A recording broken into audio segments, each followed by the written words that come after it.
할렐루야! 우리 사교구 성도 여러분, 한 주간 평안하셨나요? 명절 기간 가족들과 행복한 시간 보내셨는지 모르겠습니다. 자, 우리 오늘도요, 가정 예배로 하나님께 영광 올려드리기를 원합니다. 우리 함께 찬송가 300장 찬양하시면서 가정 예배 시작하겠습니다.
우리 오늘 함께 읽을 말씀 마태복음 9장 14절로 17절까지의 말씀입니다. 우리 화면을 함께 보면서 한 목소리로 합독하도록 하겠습니다.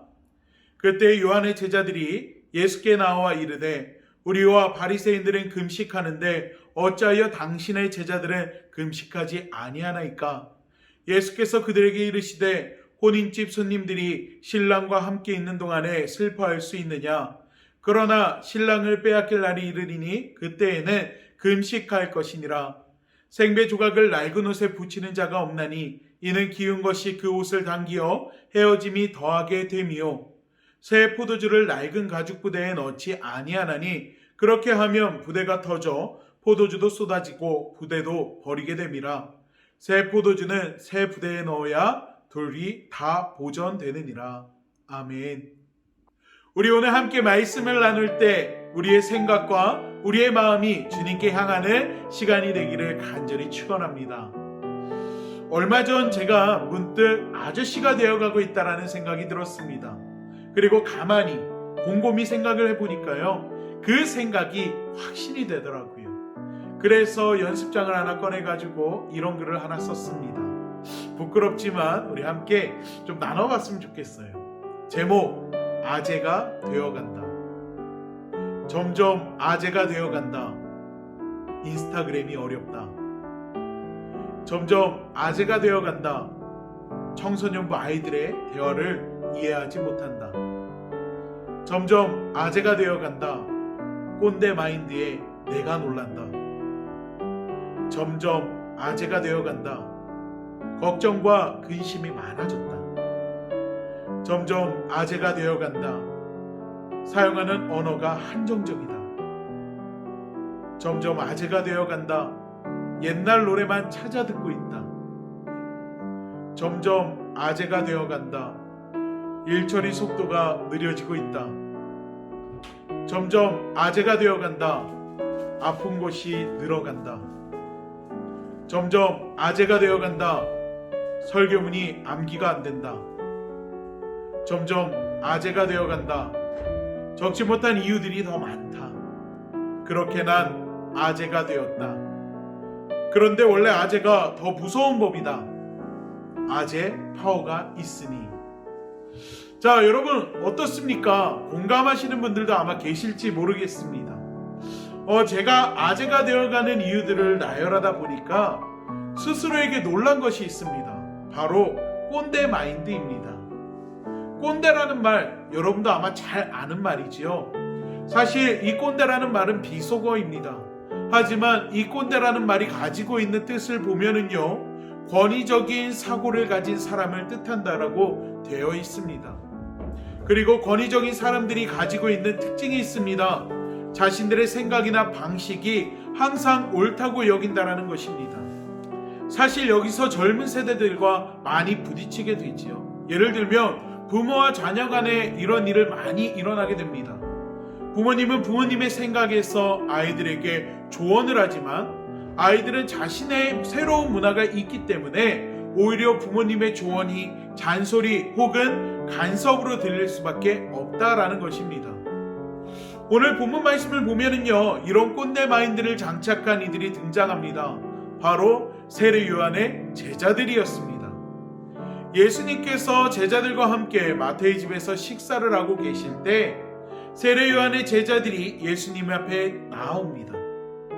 그들은 세례 요한이 잡혀간 후에 예수님을 따르는 무리들과 합류하기보다는요, 오히려 예수님과 제자들을 경쟁 상대로 생각했습니다.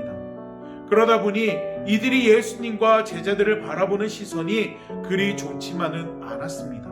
세례 요한의 제자들은 유대 경건 전통에 따라 바리새인들처럼 금식을 실천하는 이들이었습니다. 하지만 이들이 볼 때 예수님과 제자들은 여러 죄인들과 함께 식사를 하며 교제를 즐기는 것처럼 보였습니다.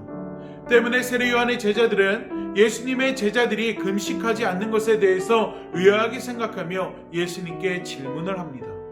당시 요한의 제자들뿐만 아니라 바리새인들이 금식을 한 이유는 유대의 경건 전통에서 금식이 갖고 있는 의미 때문이었습니다.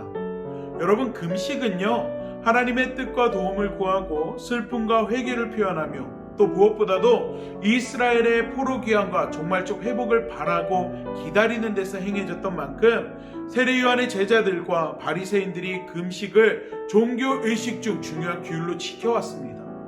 때문에 예수님께 당신의 제자들은 왜 금식하지 않습니까? 라는 질문은요, 제자들을 제대로 가르치지 않는 예수님께 경각심을 주기 위한 질문이기도 했습니다.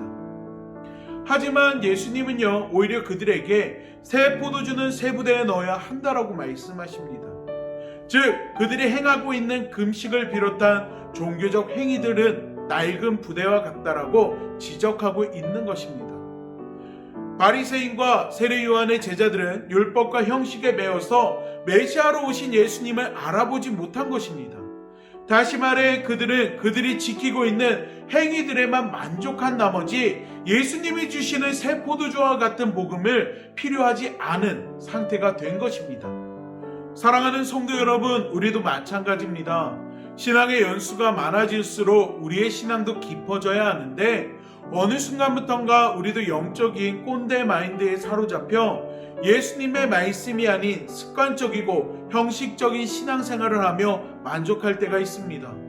매주 드리는 예배가 기대가 되지 않고 매일 하는 기도가 형식적으로 변하며 하나님이 인도자가 되어주시는 것이 아니라 내가 주님을 이끄는 인도자가 되려고 할 때가 많이 있다라는 것입니다. 종교적 형식과 행동에 치우치게 되면 우리는 그리스도인다운 삶을 살아갈 수가 없습니다. 오히려 말씀이 하나님의 뜻이 내 삶을 옥죄는 것처럼 느껴지게 됩니다. 예수님을 믿으면서도 하나님과 진정한 사귐이 없다면, 영적인 꼰대 마인드에 사로잡혀 있다면 예수님을 향해 당신과 당신 제자들은 왜 그런가? 라고 질문한 세례 요한의 제자들이나 메시아인 예수님을 보고도 그저 신성을 모독하는 죄인으로 취급한 당시 바리새인들, 종교 지도자들과 다를 것이 없다라는 것입니다. 이런 세례 요한의 제자들에게 그리고 우리에게 예수님은 아주 중요한 것을 말씀해 주시고 있습니다. 바로 주님이 주시는 참된 기쁨을 맛보라는 것입니다. 세례 요한의 제자들의 질문에 예수님은 포도주를 담는 가죽 부대와 생배 조각 이야기를 들려주십니다. 예수님은 왜 이렇게 이야기했을까요? 호리는 특별한 날입니다. 과거 유대인들이 이 특별하고 기쁜 날을 기념하기 위해 일주일 동안 잔치를 벌였습니다. 이 잔치에 초대받은 이들은요, 신랑과 함께 기쁨에 동참하며 누구나 풍성한 음식을 먹고 만족할 만한 시간을 보냈습니다. 또한 역사적으로 호리는요, 이스라엘이 포로에서 귀환해서 하나님과의 관계가 회복되는 것을 의미합니다. 다시 말해 예수님이 오셔서 세리와 죄인, 제자들과 함께 먹고 마신다라는 것은 죄의 종로로 타는 저희들의 관계가 예수님으로 말미암아 회복되는 것을 의미하는 것입니다. 또한 옥수선의 의미는요, 메시아로서 예수님의 역할은 그저 유대 전통의 약한 부분을 보충하고 수선하는 정도가 아니라는 것입니다. 이스라엘을 근본적으로 회복시키는 것을 의미합니다. 즉 예수님이 십자가에 달리심으로 죄의 문제가 일시적인 해결이 아닌 완전히 해결되셨다는 것을 의미하는 것입니다. 두 가지 비유는 달랐지만 이 두 비유가 의미하는 것은 같습니다. 예수님을 통해 온전한 회복이 이루어진다는 것입니다. 사랑하는 성도 여러분, 습관적인 행동이나 종교적인 의식이 우리의 모든 문제를 해결해 주는 것은 아닙니다. 외형적으로 따라할 수는 있지만 외적 행동이 우리를 회복시킬 수는 없다라는 것, 우리는 늘 기억해야 합니다. 성경에서 문제를 안고 찾아온 이들에게 예수님은 이렇게 말씀하십니다. 내 믿음이 너를 구원하였다. 예수님을 향한 믿음이 우리의 새 가죽 부대입니다. 그 믿음이 약해지고 내가 가진 생각이 권위적으로 앞서게 되면 결국 터질 수밖에 없는 것입니다. 기독교 신앙은 예수님과의 관계에 기초를 두고 있습니다. 신앙이, 믿음이 단지 형식에 머문다면 예수님이 원하시는 생명력 있는 관계를 우리는 경험할 수 없습니다. 지금까지 익숙해져 있는 형식과 관습을 벗어버리기 위해서는 먼저 예수님을 향한 믿음이 회복되어야 합니다. 우리를 향한 주님의 사랑을 더 깊이 묵상할 때 우리의 믿음은 날로 새로워지고요, 더 든든해질 줄로 믿습니다. 우리 믿음의 성도 여러분, 우리의 믿음을 날마다 새롭게 주님을 향해 더 깊이 가꿔갈 수 있는 여러분이 되기를 간절히 소망합니다. 우리 기도하겠습니다. 사랑의 하나님, 우리도 영적으로 우리가 가지고 있는 생각이 옳다라는 권위주의에 빠져서 믿음 생활하고 신앙 생활하고 있지는 않은지요. 하나님, 우리가 주님 앞에 나와 예배하는 것이, 또 주님 앞에 기도하는 것이 형식적이고 습관적으로 하나님 우리 몸에 배어 있는 대로 그저 따라 행하고 있지는 않은지요. 하나님, 우리의 마음의 중심이 주님께로 향하길 원합니다. 우리의 연약한 믿음을 주님께서 붙들어 주시고 언제나 어디서나 주님을 온전히 따를 수 있는 이 시대에 주님을 따르는 믿음의 제자들, 그리고 하나님이 찾으시는 그 한 사람이 되어서 빛과 소금의 역할을 감당할 수 있는 저희들이 되게 하여 주시옵소서. 특별히 함께 예배를 드리는 우리 믿음의 성도님들 각 가정마다 하나님께서 크고 놀라운 은혜를 베풀어 주시사 하나님 주어진 모든 삶의 장소에서 주어진 시간 속에서 하나님을 온전히 믿고 따라가며 주님께 영광 돌릴 수 있는, 주님과 함께 동행하는 삶을 살아갈 수 있는 우리 믿음의 성도님들 될 수 있도록 주님 도와주시옵소서. 하나님, 우리가 영적인 꼰대 마인드를 내려놓고 하나님 이제 새 가죽, 새 부대로 하나님의 말씀을 우리의 육신이, 우리의 삶이 온전히 받아내며 날마다 새로워질 수 있도록 하나님 우리를 붙들어 주시옵소서. 우리와 함께 하시는 예수님의 이름으로 기도하옵나이다. 아멘. 하늘에 계신 우리 아버지여, 이름이 거룩히 여김을 받으시오며 나라가 임하시오며 뜻이 하늘에서 이루어진 것 같이 땅에서도 이루어지리이다. 오늘 우리에게 일용할 양식을 주시옵고 우리가 우리에게 죄 지은 자를 사하여 준 것 같이 우리의 죄를 사하여 주시옵고 우리를 시험에 들게 하지 마시옵고 다만 악에서 구하시옵소서. 나라와 권세와 영광이 아버지께 영원히 있사옵나이다. 아멘.